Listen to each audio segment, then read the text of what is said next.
Little Red Riding Hood.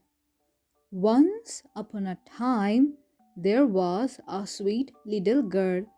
Everyone loved her, most of all her grandmother.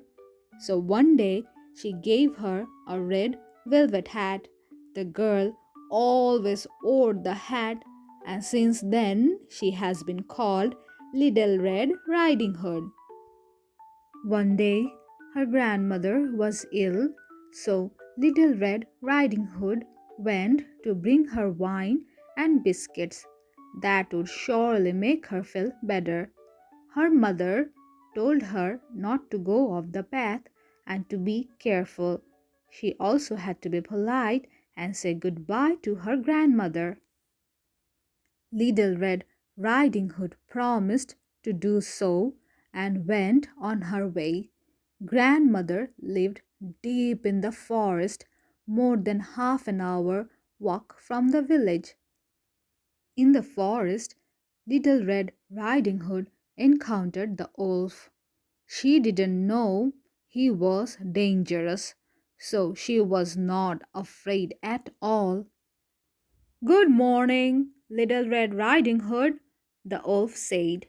I'm going to bring Grandma wine and biscuits because she is sick, said the Little Red Riding Hood. Where does your grandmother live? The wolf then asked. Less than half an hour farther into the forest, in the cottage under the three big oaks, said Little Red Riding Hood. The wolf, meanwhile, was thinking of something else entirely. That Little Red Riding Hood was a nice, tender morsel and would probably taste even better than the tough grandmother. If he was smart, he could eat them both. So the wolf came along and said, Look at these beautiful flowers. Don't you want to look around for a bit? Little Red Riding Hood wanted to pick a beautiful bouquet for grandmother. It was still early, so she had plenty of time, and so she left the path and wandered deeper and deeper into the forest. Meanwhile, the wolf walked straight to the grandmother's house and knocked on the door. Who is there? Little Red Riding Hood with wine and biscuits. Open up. Come in. I can't get up, said grandmother. When the wolf was inside, he jumped into the bed and ate grandmother in one go. Then he put on her nightgown, put on her nightcap, and got into bed with the curtain closed. When Little Red Riding Hood arrived at the cottage with her arms full of flowers, she was surprised to find the door open. Inside, everything seemed so strange. She became afraid but did not know why. Good morning, Little Red Riding Hood said, but no one answered. Then she opened the curtains. In the bed lay grandmother, but she looked so strange with her sleeping cap all over her face. Oh, grandmother, she said, what big ears you have! The better to hear you with, my child, was the reply. But, grandmother, what big eyes you have, she said. The better to see you with, my dear. But, grandmother, what large hands you have. The better to hug you with.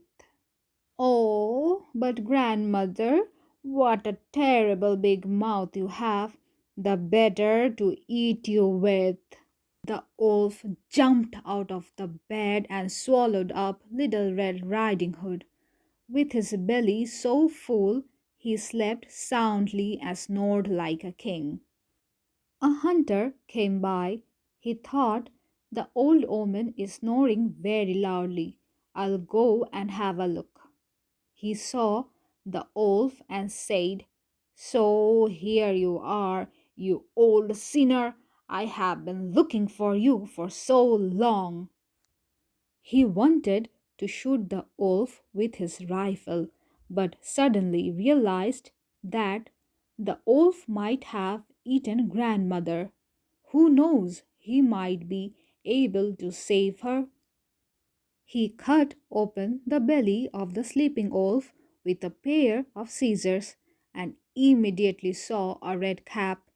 The girl jumped out and cried, I was so afraid in the wolf's belly. It was so dark there.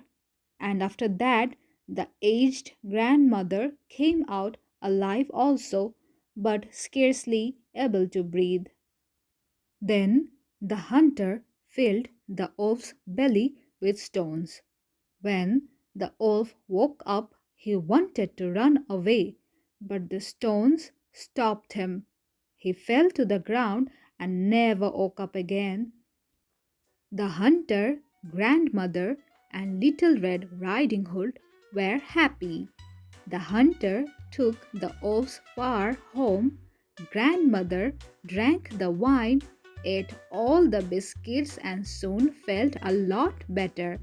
And Little Red Riding Hood said to herself, I will never leave the forest path again for as long as I live, and I will always listen to my mother.